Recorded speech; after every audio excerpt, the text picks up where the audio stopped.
Hey guys, welcome back to ℜ𝔬𝔪𝔞𝔫'𝔰. So I got this piece of Riz blade snapped off. See what the brake lines are. Just use some pliers. Hot glued at an angle for our little cheeseburger blade. Now it's on the underside on purpose so that the head can catch it here. You see where that tip lines up with the tip. And I think this is going to work out pretty great. Let's try it. Okay, so you can see how the two blades that come with the device, one is acting as a locking mechanism. We're going to bolt through there upside down. The track is just rubber band on. Got some paracord on every corner. So it's really cheap, really easy. That's why I called it the cheeseburger. And then we got this little broken piece of blade here. Hypothetically, this could work with all devices that have a slight overhang, and this is meant to. It's meant to stop at that hole right there. So, let's see what happens.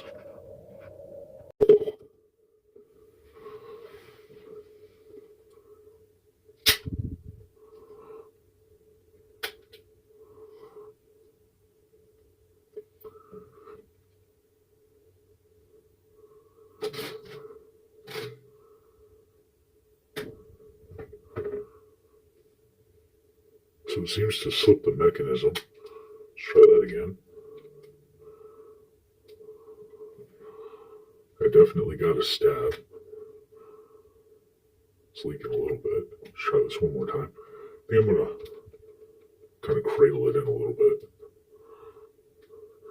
Oh, let's do it natural. Looks like it slipped the mechanism again.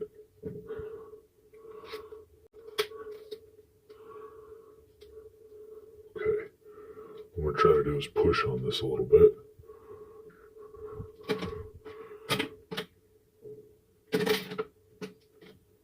It's giving us little pokes, but it's not going through anything.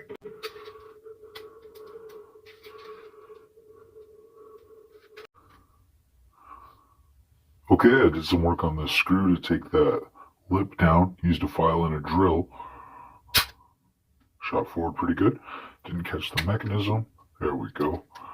Oh, now it's really on the mechanism. That's what I was hoping for. Okay, let's step on the bottle.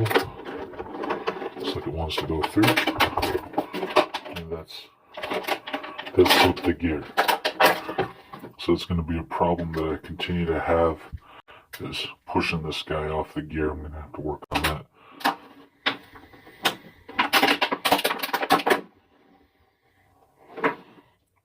Is it still on the gear? Or is that still on the nut? Looks like it slipped it again. It's becoming a reoccurring problem, so.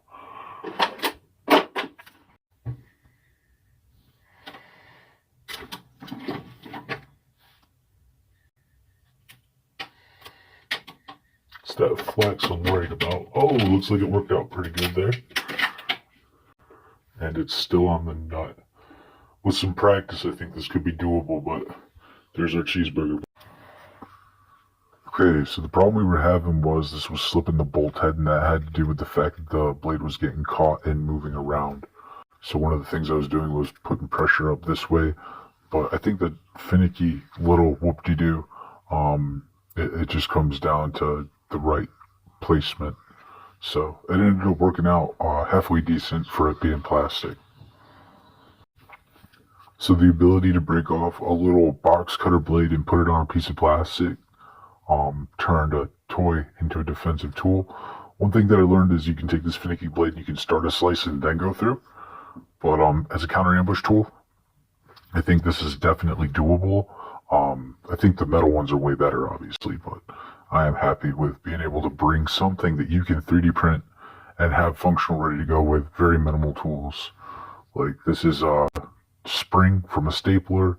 That's just a screw. I cleaned it up, took that lip off, and this is just a broken piece of box cutter blade, and then we got some rubber bands paracord. Locking mechanism is the second blade. That's what you see in the STL, and that's what the screw's going through. A little bit of hot glue there and on the sides, but just enough to give us some flex so we can pull this guy out.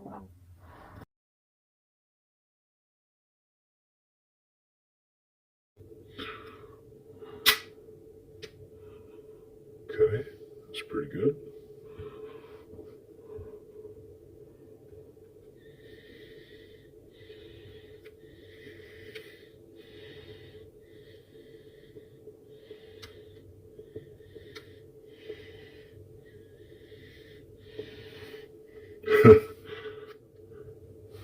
I mean, it's plastic, so what more do you expect? The good news is you can cut with it, and it's a flush analog. Yeah, I'm using my other fingers to stabilize it, but it is plastic, so turn that into applesauce. If that was somebody's eye, it's game over. No problem at all. Alright. This is the only way you can use this device. Fling it forward, make sure that it catches. You're going to start with a scribe line. Notice that guy, and then you should be able to drive it into your target. And then move forward with it. It's just so damn flexible. But locking up on it is pretty helpful. If I had another hand, I could have stabbed it in there, no problem. But I was recording with the phone. Let's try this one more time.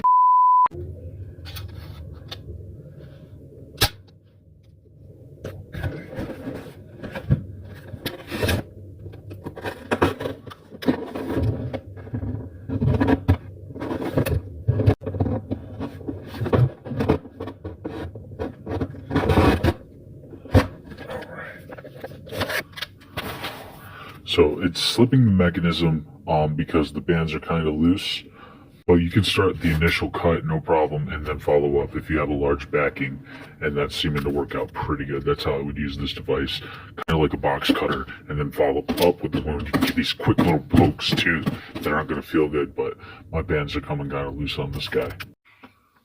Okay, I pulled that guy out. I had this old piece of metal that I bent through from a pocket knife. See that going at a 90-degree there?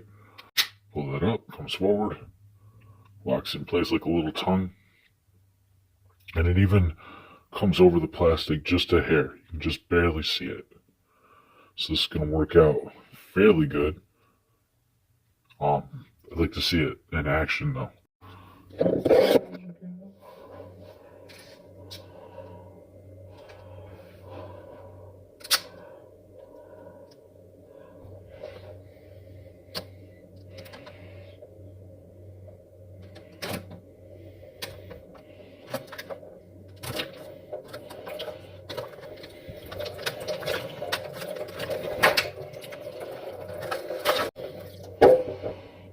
The little 90-degree piece of metal changed the whole device. It's like night and day. The overextension might be a problem. I know a lot of people like to use a ring and string to pull that guy up. Having it right up here where my fingers are, a lot of people might be uncomfortable with that. I think a hoodie sleeve could cover that, no problem at all. This is that little piece of spacer from that broken pocket knife. It was like a weird little Swiss Army knife dollar store version, but this was one of the spacers on the inside. So that's what I used for our 90-degree locking mechanism. Worked out pretty good.